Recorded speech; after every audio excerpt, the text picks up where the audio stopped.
दोस्तों ह- हेलो दोस्तों, नमस्कार। स्वागत है आपका एक बार फिर से चैनल में। ये हमारा चौथा प्रैक्टिस सेट है। 3 हो गए हैं, ये चौथा है। और हमने अभी 10 प्रैक्टिस सेट और देख लिए थे और ये घटना चक्र का चौथा सेट है। इस तरह हमारे कुल जो है 14 टेस्ट पेपर हो जाएंगे और 2 प्रीवियस ईयर के। सिलेबस तो आपने देख ही लिया होगा कि क्या है सिलेबस। अगर नहीं देखा तो देख लीजिए, और पुराने जो वीडियो हैं टेस्ट सीरीज़ के वो भी आप जाके देख लीजिएगा, आपको हेल्पफुल रहेगा। एग्ज़ाम में जितने ज़्यादा आप टेस्ट पेपर करके जाएंगे उतने ज़्यादा प्रश्न आप करके आएंगे, ये मेरी गारंटी है। तो चलिए वीडियो को बिना देर करते हुए शुरू करते हैं। हमारा चैनल है ज्ञानशिला IAS। नए हैं तो सब्सक्राइब कर दीजिए, वीडियो को लाइक करके शेयर कर दीजिए, जिससे ज़्यादा से ज़्यादा लोगों को इसका लाभ मिल सके। चलिए बढ़ते हैं, प्रश्न देखते हैं। निम्नलिखित में से किसको चालकोलिथिक युग भी कहा जाता है? चालकोलिथिक किसको कहा जाता है? ताम्र पाषाण युग को कहा जाता है। ठीक है, चालकोलिथिक को, और दूसरा क्या कहा जाता है? कैल्कोलिथिक। ठीक है, कैल्कोलिथिक भी कहा जाता है। अगला प्रश्न है, हर्षचरित नामक पुस्तक किसने लिखी? तो बाणभट्ट ने लिखी है। ठीक है, यह जो है वर्धन वंश के, कौन से वंश? वर्धन वंश के जो है, वर्धन वंश के इतिहास का प्रमुख स्रोत है। इसमें लेखक अपने समकालीन शासक तथा उसके पूर्वजों के जीवन वृत्त का वर्णन प्रस्तुत करता है। ठीक है, अगला है, पानीपत के तीसरे युद्ध में निम्न में से किसने मराठों को हराया था? तो अफगानों ने मराठों को हराया था। पानीपत का तीसरा युद्ध कब हुआ था? 14 जनवरी को हुआ था। किस सन में? 1761 में। 1761 में तीसरा पानीपत का युद्ध। ठीक, कब? 14 जनवरी को 1761 में। अगला प्रश्न है, 1857 की क्रांति सर्वप्रथम कहाँ से प्रारंभ हुई? तो मेरठ से हुई। ठीक है, 10 मई को मेरठ से हुई थी। आगे है, इस्तमरारी बंदोबस्त किसने लागू किया था? तो लॉर्ड कॉर्नवालिस ने इस्तमरारी बंदोबस्त जो है लागू किया था। ठीक है, यह एक स्थायी बंदोबस्त प्रणाली है, जानते ही होंगे। इसे इस्तमरारी, जागीरदारी, मालगुजारी एवं विश्वेदारी आदि भिन्न भिन्न नामों से जाना जाता है। यह व्यवस्था बंगाल, बिहार, उड़ीसा तथा उत्तर प्रदेश के वाराणसी तक के क्षेत्रों में लागू थी। अगला है, निम्न महापुरुषों में से कौन भारतीय जागृति का जनक कहलाता है? तो राजा राम मोहन राय को भारत पुनर्जागरण का पिता कहा जाता है, या भारतीय जागृति का जनक कहा जाता है। आगे बढ़ते हैं, महात्मा गांधी ने 1930 में सविनय अवज्ञा आंदोलन कहाँ से आरंभ किया? तो दांडी से जो है सविनय अवज्ञा 1930। ठीक है, यहाँ से देखिए 3 प्रश्न बन रहे हैं। 1930 में सविनय अवज्ञा आंदोलन कहाँ से शुरुआत? दांडी से। ठीक है, आगे बढ़ते हैं, अगला प्रश्न देखते हैं। प्रश्न है, 1904 में क्रांतिकारी संगठन अभिनव भारत का संगठित किया गया था। तो महाराष्ट्र में यह संगठित किया गया था अभिनव भारत। ठीक है, तो संगठन किसने संगठित किया था? वीडी सावरकर द्वारा। ठीक है, वीडी सावरकर द्वारा। नेक्स्ट है, निम्नलिखित में से किस एक ने सुभाष चंद्र बोस को देश नायक कहा था? तो रविन्द्रनाथ टैगोर ने सुभाष चंद्र बोस को देश नायक कहा था। ठीक है, सुभाष चंद्र बोस जब 1938 में राष्ट्रीय कांग्रेस का अध्यक्ष बने तभी उन्होंने जो है, रविन्द्रनाथ टैगोर ने ऐसा कहा था। महात्मा गांधी उन्हें देशभक्तों का देशभक्त कहते थे। ठीक है, सुभाष चंद्र बोस को देशभक्तों का देशभक्त कहते थे।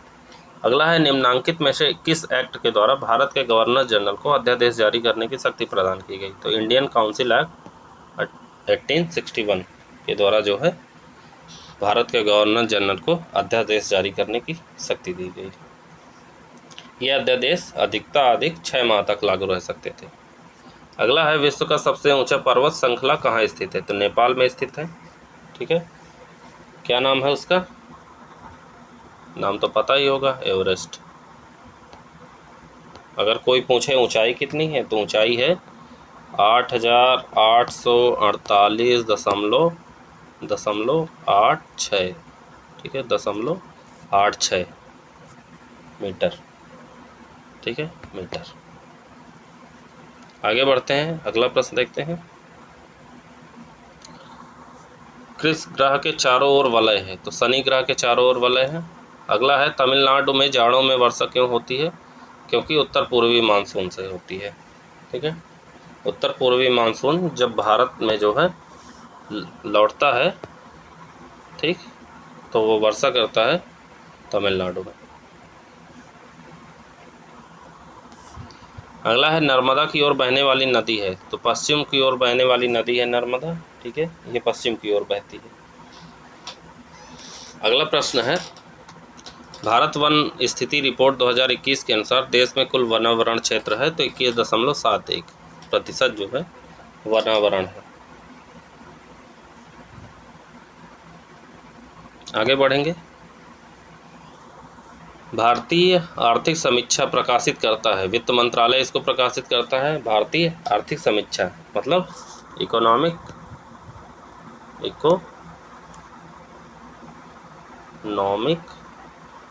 सर्वे, ठीक है, इकोनॉमिक सर्वे को वित्त मंत्रालय प्रकाशित करता है। आगे बढ़ेंगे, अगला प्रश्न है वित्तीय वर्ष 2020-21 के अनुसार भारत का सबसे बड़ा मक्का उत्पादक राज्य कौन सा है? तो कर्नाटक है, ठीक है। कर्नाटक में सबसे ज़्यादा मक्का उगाया जाता है, ठीक है। सबसे बड़ा मक्का उत्पादक कौन सा हो गया? कर्नाटक। दूसरे और तीसरे स्थान पर मध्य प्रदेश और महाराष्ट्र है। दूसरे पे मध्य प्रदेश और तीसरे पे महाराष्ट्र। अगला प्रश्न है जीएसटी क्या है? तो जीएसटी एक अप्रत्यक्ष कर है, इनडायरेक्ट टैक्स जिसे कहते हैं। अगला प्रश्न है नीति आयोग के अध्यक्ष निम्नलिखित में से कौन है? तो नरेंद्र मोदी हैं नीति आयोग के अध्यक्ष, ठीक है। नीति आयोग का अध्यक्ष जो है प्रधानमंत्री ही नीति आयोग का पदेन अध्यक्ष होता है। जो भी प्रधानमंत्री बनेगा वो नीति आयोग का अध्यक्ष भी बनेगा, ठीक है। उपाध्यक्ष कौन है? अगर उपाध्यक्ष, देखो अध्यक्ष तो सब कोई जान जाता है, लेकिन अगर उपाध्यक्ष पूछ ले तो उपाध्यक्ष हैं सुमन बेरी, ठीक है। सुमन बेरी उपाध्यक्ष हैं नीति आयोग के, याद रखिएगा। अच्छा, नीति आयोग के उपाध्यक्ष का दर्जा किसे दिया जाता है? तो अगर कोई पूछ ले दर्जा दिया जाता है किसे, तो भारत सरकार के कैबिनेट मंत्री के समान जो है इसको दर्जा दिया गया है। अगला प्रश्न है भारतीय रिजर्व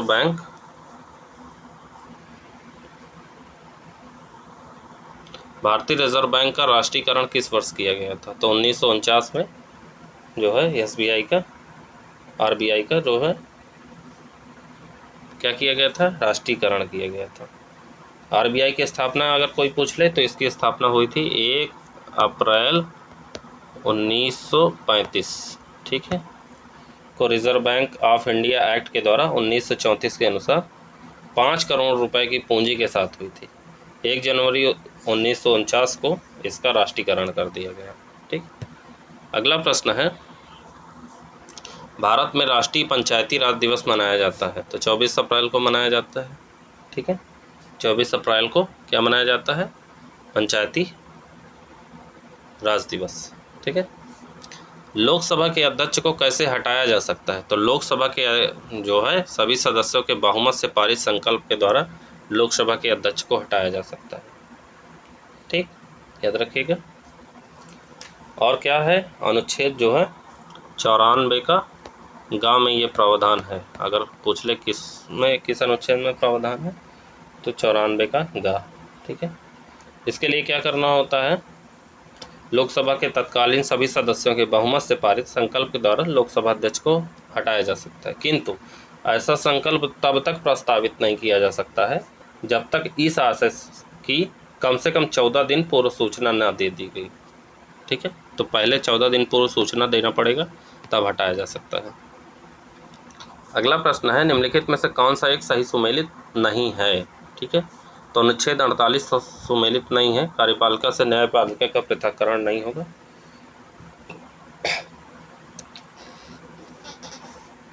इसका संबंध होता है अनुच्छेद 50 से। किससे? अनुच्छेद 50 से, कार्यपालिका से न्यायपालिका का पृथक्करण। अनुच्छेद 48 में क्या दिया गया है? अनुच्छेद 48 में दिया गया है कृषि और पशुपालन। ठीक, पशुपालन। आगे बढ़ते हैं। केंद्र राज्य संबंध किस अनुसूची में है? तो केंद्र राज्य संबंध 7वीं अनुसूची में। ठीक है, 8वीं अनुसूची में तो भाषा है, ये तो पता ही होगा। नेक्स्ट है, लोकसभा का कोरम कुल सदस्य संख्या का कितना होता है? तो 1/10वां होता है लोकसभा सदस्य का कोरम। ठीक, कोरम मतलब गण पूर्ति। अगला है, यदि एक बर्तन में तैरती हुई बर्फ पिघलती है तो उस बर्तन में पानी का स्तर क्या होगा? कोई परिवर्तन नहीं होगा। ठीक है, यदि किसी बर्तन में तैरती हुई बर्फ पिघलती है तो उस बर्तन में पानी का स्तर ज्यों का त्यों अर्थात अपरिवर्तित रहेगा। अगला है, सोल्डर किन दो धातुओं से बना मिश्र धातु है? जो सोल्डर किया जाता है, ठीक है, जोड़ने के लिए, वो मिश्र धातु टिन और सीसा से बना होता है। किससे? टिन और सीसा से। आगे बढ़ते हैं। अगला प्रश्न है, ऊष्मा का सबसे अच्छा चालक है कौन? चांदी। चांदी ऊष्मा का सबसे अच्छा चालक होता है। ठीक है, जबकि पारा और सीसा ऊष्मा के क्या है? पारा और सीसा ऊष्मा के कुचालक है। क्या है? कुचालक। अगला है, निम्नलिखित में से किसको कोशिका का शक्ति गृह कहा जाता है? पावर हाउस जिसे कहते हैं। तो किसे कहा जाता है? सूत्रकणिका को पावर हाउस कहा जाता है। माइटोकॉन्ड्रिया जिसे कहते हैं, अंग्रेजी तो बताएंगे तो तुरंत समझ जाएंगे। माइटोकॉन्ड्रिया या सूत्रकणिका को कोशिका का पावर हाउस कहा जाता है या शक्ति गृह कहा जाता है। अगला है, स्कर्वी एक बीमारी है जो गंभीर और स्थायी कमी के कारण होती है। विटामिन सी।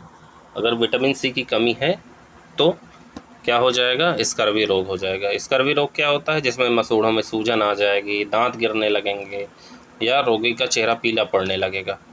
विटामिन सी की कमी से जो है ये होता है। अगर विटामिन सी को पूरा करना है तो उसके लिए एस्कॉर्बिक एसिड होता है। ठीक है, और एस्कॉर्बिक एसिड किस में पाया जाता है? खट्टे फलों में पाया जाता है। अब आगे के प्रश्न मैथ के हैं, देख लीजिए। 31 का सी और 32 का बी। खुद से सॉल्व करिएगा कि ये सी और बी इसका क्यों सही है। ठीक है, इसी तरह 33, 4, 5 के जो है तीनों के भी आप देख लीजिए और खुद से सॉल्व करने की कोशिश करिएगा। मैं आगे जो है हिंदी के प्रश्नों को बताता हूँ। प्रश्न है, निम्नलिखित विलोम युगों में से एक शब्द युग्म शुद्ध नहीं है। तो नूतन, सनातन। नूतन मतलब नया होता है तो उसका सनातन कैसे हो जाएगा? ठीक है, नूतन का जो है विलोम क्या हो जाएगा? पुरातन। क्या हो जाएगा? पुरातन। नूतन का विलोम क्या हो जाएगा? पुरातन। याद रखिएगा। अगला है, जिसका कोई शत्रु पैदा ही ना हुआ हो। वाक्यांश के लिए एक शब्द है तो अजात शत्रु हो जाएगा, जिसका कोई शत्रु पैदा ना हुआ हो। अगला है, निम्नलिखित में से कौन सा शब्द सूर्य का पर्यायवाची नहीं है? तो विभाकर जो है सूर्य का पर्यायवाची नहीं होता है। ठीक है, विभाकर किसका पर्यायवाची होता है? चंद्र का, मतलब चंद्रमा का। ठीक है, चंद्रमा का पर्यायवाची होता है विभाकर। अगला है, निम्न में से पुल्लिंग शब्द का चयन कीजिए। पहिया इसमें पुल्लिंग है, बाकी लिखावट, पखावज और मंझधार जो है स्त्रीलिंग है। याद रखिएगा। निष्कपट शब्द का संधि विच्छेद क्या होगा? तो निह धन कपट। निह धन कपट होगा निष्कपट का पर्यायवाची। अब आगे जो है पैसेज दिया गया है, पढ़ेंगे और उत्तर जानेंगे। ठीक है। Many plays and films have depicted the life story of Gautama Buddha, but what made the musical play the way across unique was its religion focus, directed by G. Kumaraswamy. The play, adapted from the book Telangana Law Buddhism, focused on the enlightenment of the caste Brahmin Bawari and his 16 curious disciples willing to understood the deeper truth of birth, death, rebirth, and brotherhood. From the impressive use of projector visuals, music, and shadow play, there was every effort to lend authenticity to the theme. Despite the play focus on Telangana, the native essence was compromised due to the English radiation done by a wider reach. The lines appeared jaded with the literal translation. The honest performance from the crew impacted only a surface level. Kiran Kumar Bawri act and Krishna Chaitanya Joshi as Pingia, said to have propagated Buddhism from Telangana to several regions across South India, grabs your attention. ठीक, अब इनके प्रश्नों को देख लीजिए। देखिए paragraph कुछ इस तरह है। पैराग्राफ कहता है कि गौतम बुद्ध के जो है जीवन से संबंधित कहानियों को कई फिल्मों तथा नाटकों के माध्यम से दर्शाया गया है, परंतु द वे अक्रॉस नामक एक संगीतमय नाटक जिस विशिष्टता तथा अद्वितीय माना जाता है, इसका ग्रामीण क्षेत्रों पर ध्यान केंद्रित करना है। नाटक की व्यापक स्तर पर पहुंच बढ़ाने के लिए इसमें विद्यमान मूल तत्व जो है का अंग्रेजी में अनुवाद के लिए बलिदान देना पड़ा। ठीक, अब क्या है प्रश्न, क्या कहता है? प्रश्न कहता है what was sacrifice to keep the play in English. तो a bit of native essence. ठीक है, अगला है what was unique about the play the way across. तो रिलीजियन फोकस। ठीक है,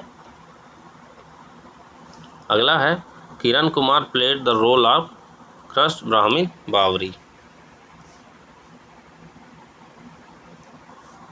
अगला है give synonyms of the following. Celebrate, celebrate का जो है क्या हो जाएगा? सराहना, प्रशंसा करना, कीर्तिगान करना, गुणगान करना। तो इसका सिनोनिम्स क्या हो जाएगा? ऑनर, मतलब सम्मान करना। अगला है एंटोनिम्स। एब्सोल्यूट, एब्सोल्यूट का अर्थ क्या हो जाएगा? नित्य, शुद्ध, स्वतंत्र, स्वाधीन, स्वेच्छाचारी, स्वच्छंद, असीम। ठीक है, तो अगर इसका विपरीत हो जाएगा तो इसका विपरीत लिमिटेड हो जाएगा। लिमिटेड का मतलब क्या होता है? सीमित होता है या सीमाबद्ध होता है या संकुचित होता है। ठीक, अब आगे रीजनिंग के सवाल दिए गए हैं, देख लीजिए। 5 प्रश्न हैं, मैंने लगा दिया है। कीट विज्ञान का संबंध जिस तरह कीट से होता है, उसी तरह जीवाश्म अध्ययन का संबंध जीवाश्म या फॉसिल से होता है। ठीक, देख लीजिए प्रश्नों को।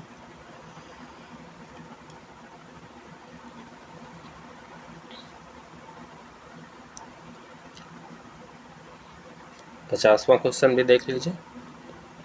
चलिए अब आगे बढ़ते हैं। क्वेश्चन है मार्च 2022 में भारतीय रिजर्व बैंक के गवर्नर ने कहाँ रिजर्व बैंक इनोवेशन हब का उद्घाटन किया?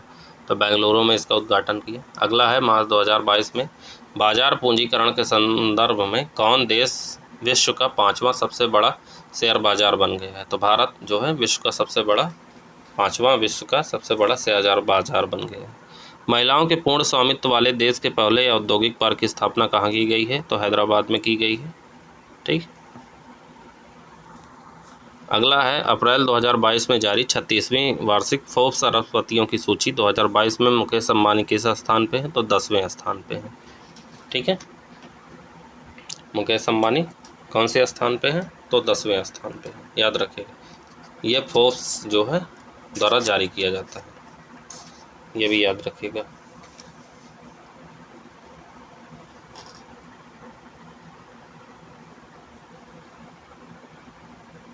दुनिया के सबसे धनी व्यक्ति का नाम पता ही होगा, एलन मस्क हैं। 171 बिलियन डॉलर की उनकी संपत्ति है। और दूसरे स्थान पे कौन है? जेफ बेजोस हैं, जो अमेजन के संस्थापक हैं। ठीक है, अगला है जनवरी 2022 में इसरो के किस संचार उपग्रह को सेवा मुक्त कर दिया गया है? तो INSAT 4B को सेवा मुक्त कर दिया गया है। ठीक है, अगला है भारत की पहली स्टील स्लैग रोड किस शहर में बनाई गई है? तो सूरत में बनाई गई है, याद रखिएगा। स्टील स्लैग रोप जो है हजीरा औद्योगिक क्षेत्र सूरत गुजरात में बनाई गई है। इसमें 100% प्रसंस्कृत इस्पात अवशिष्ट का प्रयोग किया गया है। ठीक है, इस्पात से जो हम लोगों को वो मिलता है स्क्रैप जो मिलता है उसी से भी ये रोड बनाई गई है।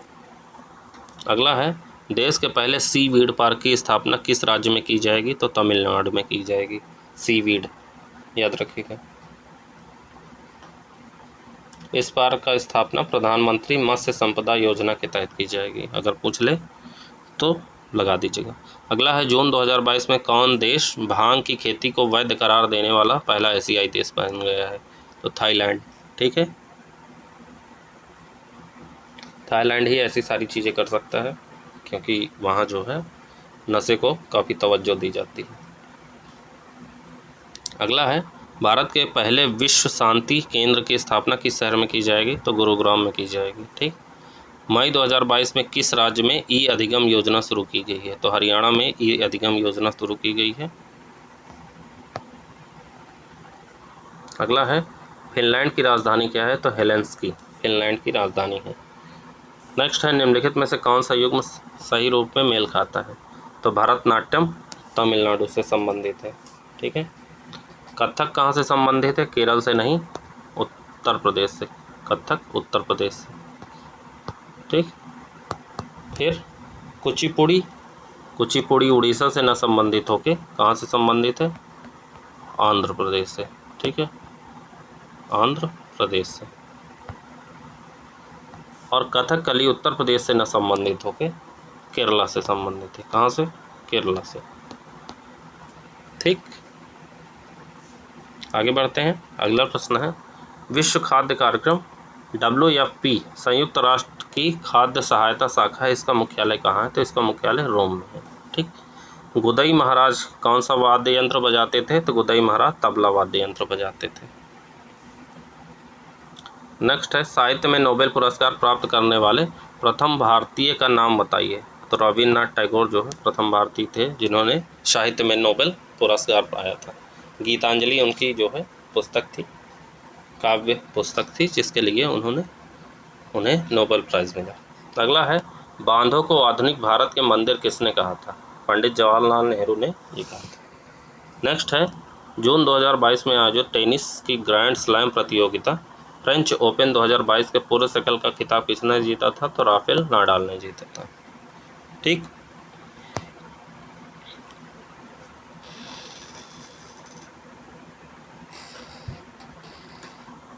आगे है पुस्तक mind master winning lessons from a champions life के लेखक कौन है? तो विश्वनाथ आनंद हैं इसके लेखक। Mind master winning lessons from a champions life. अगला है, अप्रैल 2022 में पहला लता दीननाथ मंगेशकर पुरस्कार किसे प्रदान किया गया? तो नरेंद्र मोदी को प्रदान किया गया। ठीक है, नेक्स्ट है, मई 2022 में संपन्न हुई इंडियन प्रीमियर लीग IPL के 15वें संस्करण का खिताब किसने जीता है? तो गुजरात टाइटंस ने जीता है। चलो आगे बढ़ते हैं। गद्यांश दिया गया है, इसको पढ़ेंगे, फिर नीचे प्रश्न के उत्तर जानेंगे। ठीक,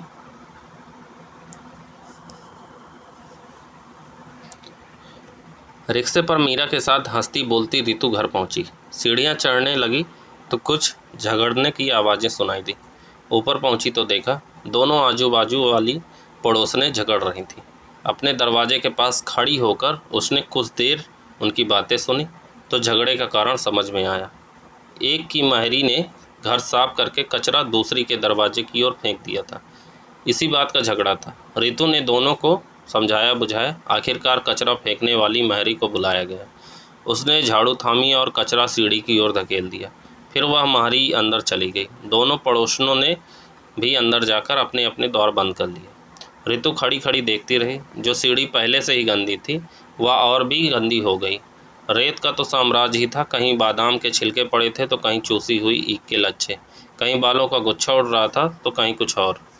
मन वितृष्णा से भर उठा। सोचा इस सीढ़ी से चढ़कर सब अपने घर तक जाते हैं, इससे उतरकर दफ्तर बाजार आदि अपनी इच्छित जगहों पर जाते हैं, पर इसे कोई साफ नहीं करता, उल्टे सब इस पर कचरा फेंक देते हैं। साझे की सीढ़ी है ना, गंदगी बिखेरने का हक सबको मिला है और साफ करने का कर्तव्य किसी का नहीं। स्वच्छता तो जैसे अनबुझी तृष्णा हो गई। प्रश्न है, ऋतु को कैसी आवाज़ें सुनाई दी लड़ने झगड़ने की? महरी किसे कहा जाता है? महरी कहा जाता है काम वाली को। ठीक है। अगला है, ऋतु का मन घृणा से भर गया क्योंकि सीढ़ियों पर कचरा फैल गया था। अनुच्छेद में घृणा का पर्यायवाची वितृष्णा। ठीक है। अनुच्छेद का संदेश क्या है? स्वच्छता सबका कर्तव्य। चलिए अगला भी देख लेते हैं। अगला पैराग्राफ है, साल के जिस माह में मुझे सबसे अधिक लगाव होता है वह दिसंबर है। इस महीने की कोमल धूप मुझे मोह लेती है, लेकिन तभी एहसास होता है कि यह साल भी बीतकर विगत हो जाएगा। ठीक उसी तरह जैसे धरती मैया के आंचल में ना जाने कितनी सदियां कितने बरस दुबक कर छिपे बैठे। फिर सोचता हूँ तो लगता है कि हर किसी के जीवन के बनने में ऐसे ही न जाने कितने 12 महीने होंगे। इन्हीं महीनों के पल पल को जोड़कर हम सब अपने जीवन को संवारते बिगाड़ते हैं। किसानी करते हुए हमने पाया कि किसान चार महीने में एक जीवन जीता है। शायद ही किसी पेशे में जीवन को इस तरह टुकड़ों में जिया जाता होगा। 4 महीने में हम एक फसल उपजा लेते हैं और इन 4 महीने के सुख दुख को फसल काटते ही मानो भूल जाते हैं। हमने कभी बाबूजी के मुख से सुना था कि किसान ही केवल ऐसा जीव है जो स्वार्थ को ताक पर रखकर जीता है। इसके पीछे उनका तर्क होता था कि फसल बोने के बाद किसान इस बात की परवाह नहीं करता है कि फल अच्छा होगा या बुरा। वह सब कुछ मौसम के हवाले कर जीवन के अगले चरण की तैयारी में जुट जाता है। किसानी करते हुए जो एहसास हो रहा है उसे लिखता जाता हूँ, इस आशा के साथ कि किसानी को कोई परित्यक्त भाव से न देखे। अंतिम महीने में जैसे किसान मक्का आलू और सरसों में डूबे पड़े हैं, इसी आशा के साथ कि आने वाले नए साल में इन फसलों से नए जीवन को नए सलीके से सजारा संवारा जाएगा। ठीक, अब इनके प्रश्नों को देखते हैं। प्रश्न है, स्वार्थ को ताक पर रखकर जीते हैं कौन? किसान। किसान अपने सुख दुख को कब भूल जाते हैं? फसल काट लेने के बाद। अगर फसल अच्छी हुई तो ठीक है, अदरवाइज़ किसान तो बेचारा पूरे जीवन दुख ही झेलता है। किसान से बना किसानी शब्द है संज्ञा। ठीक है। लेखक खेती के साथ साथ लिखने का काम भी क्यों कर रहा है? क्योंकि किसान को कोई हीन न समझे। ठीक। लेखक को दिसंबर से विशेष लगाव है क्योंकि कोमल धूप अच्छी लगती है। ठीक। अब 81 से लेके 100 तक के प्रश्न जो है, कुछ आरेख हैं, कुछ ग्राफ्स हैं, कुछ तालिका हैं। ठीक है। तो ये प्रश्न देख लीजिए। 81 से लेके 85 तक के प्रश्नों का ये तालिका दी गई है, ग्राफ दिया गया है। ठीक है। तो चलिए देखते हैं। 81 का आंसर सी, 82 का आंसर डी, 83 का आंसर सी, 84 का आंसर ए, 85 का आंसर बी। ठीक। प्रश्नों को ध्यान से देख लीजिए और पॉज करके खुद से सॉल्व करिएगा। अब 86 से 90 तक के प्रश्नों के लिए ये जो है ग्राफ दिया गया है। ग्राफ को ध्यान से देख लीजिए और फिर प्रश्न को सॉल्व करिए। 86 का सी, 87 का डी, 88 का ए और 89 का जो है डी, 90 का ए। ठीक। अब 91 से लेकर 95 तक के प्रश्नों के लिए तालिका दी गई है। तालिका को ध्यान से देख लीजिए। वीडियो को पॉज करके आप सॉल्व करिएगा खुद से। ठीक है। 91 का ए, 92 का बी, 93 का ए। प्रश्न देख लीजिए।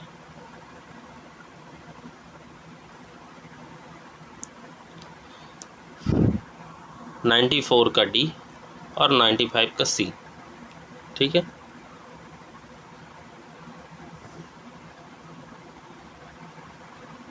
96 से 100 तक के लिए प्रश्नों के लिए तालिका दी गई है, ध्यान से देख लीजिए और फिर प्रश्नों को सॉल्व करिए। चलिए। 96 का ए, 97 का डी, 98 का डी, 99 का सी और 100 का बी। ठीक है। इस तरह ये हमारे 100 प्रश्न हो गए। चैनल पर नए हैं तो चैनल को सब्सक्राइब कर दीजिए।